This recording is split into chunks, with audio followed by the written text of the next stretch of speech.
Hari-hari Qiao Lin berjalan biasa saja di tengah kerasnya kota Jingzhou. Saat bekerja, ia sempat melihat sosok lama, Yu Yiming, pria yang dulu pernah ia sukai. Namun hari itu juga, tetangga kosnya datang mencoba berbagai makeup tanpa membeli apapun. Qiao Lin kesal, tapi malamnya ia mendengar suara dari kamar sebelah. Tetangganya menghitung uang sambil mengeluh tentang beratnya hidup, berusaha tetap mengirim sebagian besar gajinya untuk orang tua di kampung. Keesokan paginya, rasa kesal itu berubah jadi iba.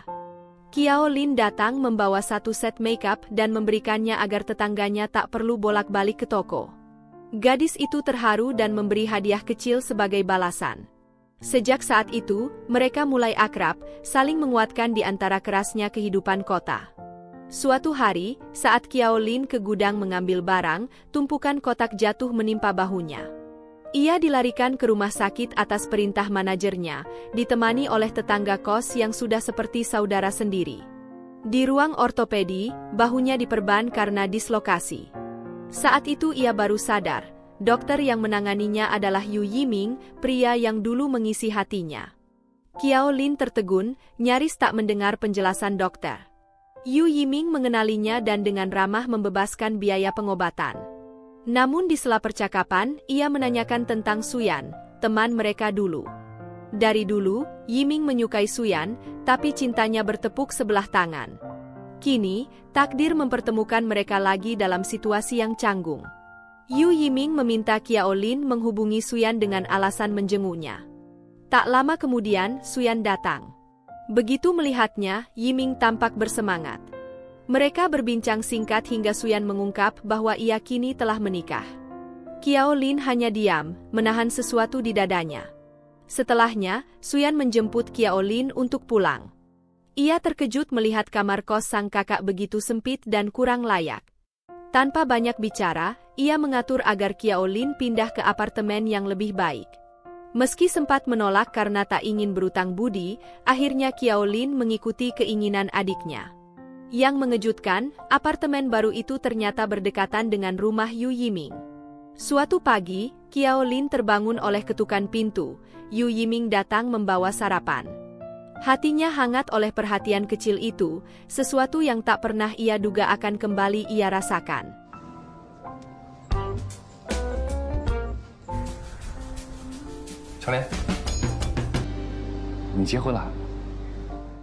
Sementara itu di tempat lain, Lin Tao sedang dimarahi orang tuanya.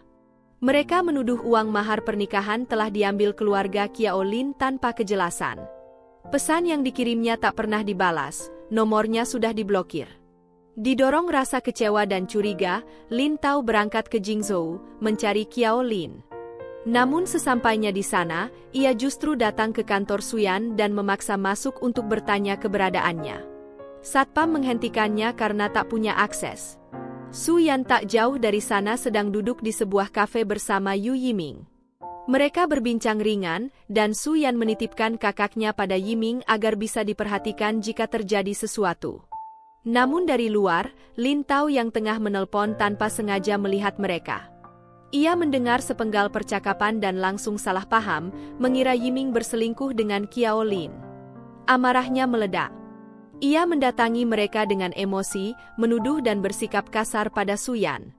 Situasi menjadi tegang, terlebih saat Xin Sui juga berada di tempat yang sama dan bisa saja menjadikan kejadian itu bahan gosip. Suyan menenangkan keadaan dan membawa Lin Tao ke tempat sepi untuk bicara empat mata. Ia menegaskan bahwa kakaknya tidak berselingkuh dan hubungan mereka sudah berakhir, jadi Lin Tao sebaiknya berhenti mengganggu. Namun Lin Tao malah mengancam akan membongkar kebohongan masa lalu Su Yan di depan suaminya jika ia tak memberitahu keberadaan Qiao Lin. Su Yan tak gentar dan memilih pergi. Keesokan harinya ia menemui kakaknya dan menceritakan semuanya. Qiao Lin yang sudah muak dengan fitnah dan sikap kasar Lin Tao ingin menjelaskan langsung, tapi Su Yan menahannya. Menurutnya, menghadapi Lin Tao hanya akan melelahkan, yang pria itu inginkan hanyalah uang mahar yang sudah habis dipakai orang tua mereka. Su Yan akhirnya memutuskan menggantinya secara diam-diam agar masalah itu berakhir dan tak menyeret nama keluarganya. Namun tanpa sepengetahuannya, Haoming sebenarnya sudah mengetahui seluruh latar belakang istrinya, termasuk kebohongan yang disembunyikan sejak awal. Semua pergerakan Su Yan ia awasi lewat orang kepercayaannya.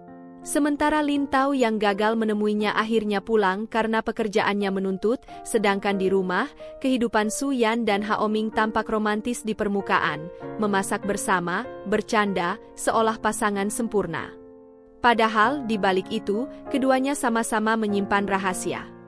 Haoming masih menahan perasaannya yang tak sepenuhnya tulus, sementara Su Yan berusaha membuktikan dirinya pantas. Ketika mendengar keluhan suaminya tentang proyek yang terhambat, Su Yan bertekad membantu. Ia mencari celah lewat keluarga Pak Huang, mitra penting suaminya. Dari seorang kenalan ibunya, ia tahu bahwa ibu Pak Huang sedang dirawat di panti lansia karena Alzheimer. Ibu itu kerap membuat bakso-bakso kecil dari tanah, seolah mengulang kenangan lama yang ia rindukan.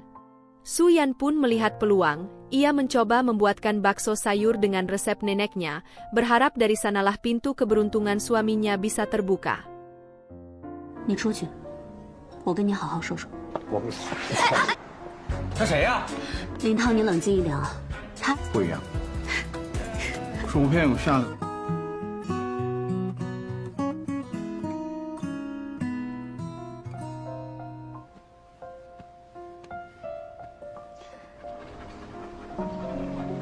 你先喝点水。你滚，你滚开！ Su Yan datang ke panti lansia dengan senyum lembut, membawa sekotak kue osmanthus hangat. Ia tahu hari itu bukan sekadar kunjungan biasa.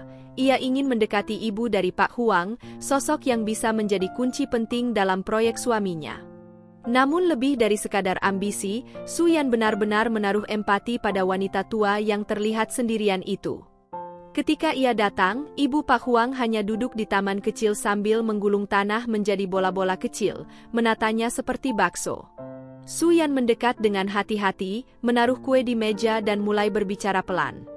Ia bercerita tentang neneknya, tentang masa sulit di era pembangunan, dan tentang kesepian yang sama-sama mereka pahami.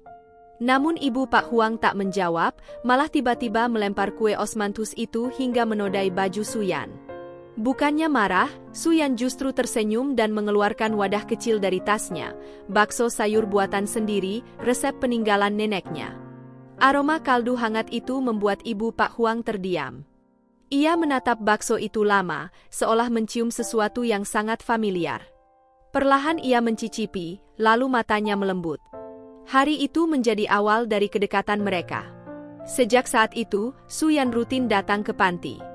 Ia tak hanya menemaninya berbicara, tapi juga merawatnya dengan penuh ketulusan. Ia menyisir rambut, memijat bahu, bahkan menyiapkan obat dan membujuk dengan sabar agar sang ibu mau meminumnya. Mereka berolahraga pagi bersama, beres-beres kamar sambil mendengarkan musik, hingga selfie berdua sambil tertawa. Lambat laun, ibu Pak Huang mulai tersenyum lagi, dan setiap kali Su Yan datang, ia akan menyambut dengan pelukan hangat. Perubahan besar itu tentu saja diperhatikan oleh Pak Huang. Diam-diam ia mengikuti perkembangan ibunya dari kejauhan, dan tak menyangka, wanita muda yang dulu hanya dikenal sebagai istri CEO kini begitu tulus merawat ibunya. Beberapa minggu kemudian, Pak Huang bertemu dengan Haoming di lapangan golf. Ia tersenyum dan berterima kasih, memuji istrinya yang begitu perhatian dan berhati baik. Haoming mendengarkan sambil menahan rasa kaget. Ia tidak tahu Su Yan sudah berbuat sejauh itu. Hari itu, kerja sama antara perusahaan Shouke milik Haoming dan grup Jinda milik Pak Huang resmi diperluas. Su Yan telah membantu suaminya dengan cara yang elegan dan cerdas. 看这儿，看，我知道的。小小偷，还帮我一起拍照片。怎么操心的事吗？ 年轻人说话。 Namun di balik keberhasilan itu, badai baru mulai berputar.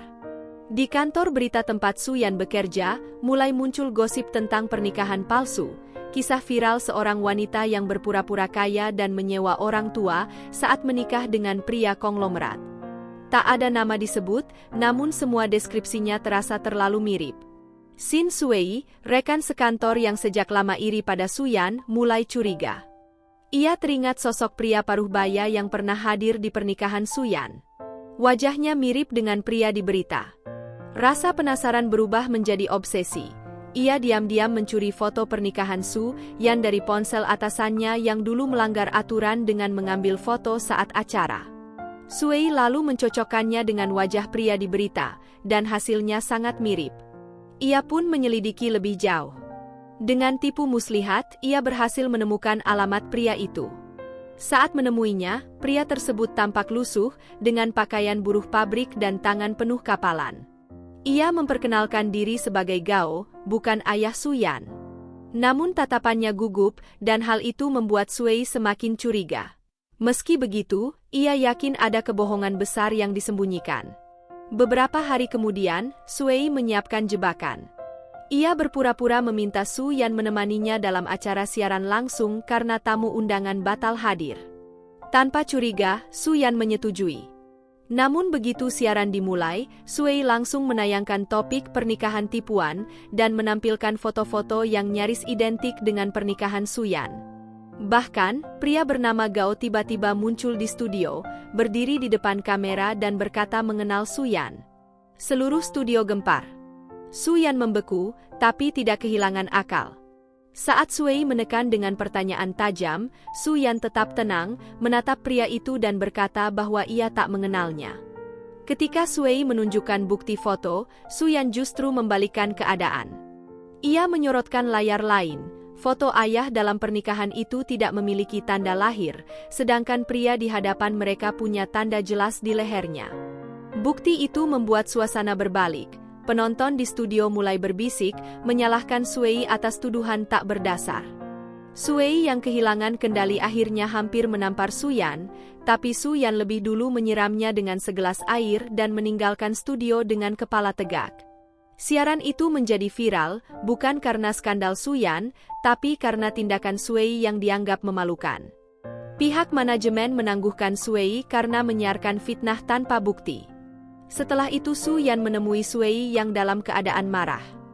Ia menatapnya dingin dan berkata bahwa permainan berbahaya kadang bisa membakar diri sendiri. Sui masih tinggi hati, membalas dengan hinaan, menuduh Su Yan wanita penuh topeng. Su Yan tak terpancing, hanya melirik ke arah pintu saat Haoming masuk. Ia memancing emosi Sui dengan satu kalimat pendek, hingga wanita itu naik pitam dan menampar wajahnya di depan Haoming. Haoming langsung maju, menarik tangan Su Yan dan menatap Sui tajam. Dengan nada dingin ia menelpon pihak manajemen dan melaporkan tindak kekerasan di tempat kerja. 4位高度都不像你。那，小许啊，哎呀，你看，没关系，咱们做下慢慢。我们作为守法公民呢，还是要遵纪守。父亲没有太极，这回相信了。说话，我看仔细了呀。许言，你这么拦着高先生不让他说话，是不是心？实话实说嘛。传统好了是吧？